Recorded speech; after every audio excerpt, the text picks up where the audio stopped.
আমার কাছে মনে হয়েছে যে সরকারের একটা স্ট্যাবিলিটিতে সরকার এসেছে এবং ব্যক্তিগতভাবে সরকারের বাইরে যে দেশের বর্তমান যে পরিস্থিতি, সেই পরিস্থিতিতে একটি রাজনৈতিক শক্তির উত্থানের জন্য আমার রাজপথে থাকা প্রয়োজন, ছাত্র জনতার কাতারে থাকা প্রয়োজন এবং আমরা যে গণতান্ত্রিক পরিবর্তনের আকাঙ্ক্ষা করি, সেই আকাঙ্ক্ষার জন্য আমার যে গণ অভ্যুত্থানে যে ছাত্র জনতা অংশগ্রহণ করেছে সেই শক্তিকে সংহত করতে আমি মনে করেছি যে আমার সরকারের থেকে আমার সরকারের বাইরে রাজপথে আমার ভূমিকা বেশি হবে এবং আমার বাইরে যারা আমাদের সহযোদ্ধা রয়েছেন তারাও এটি চান এবং সেই প্রেক্ষিতে আমি মূলত আজকে পদত্যাগপত্র জমা দিয়েছি।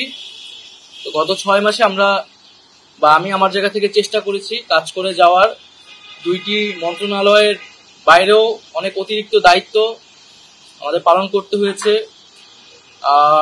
আমরা চেষ্টা করেছি এবং মন্ত্রণালয়গুলোতেও আমরা কিছু কাজ করেছি, সেই কাজের ফলাফল হয়তো সামনে জনগণ পাবে।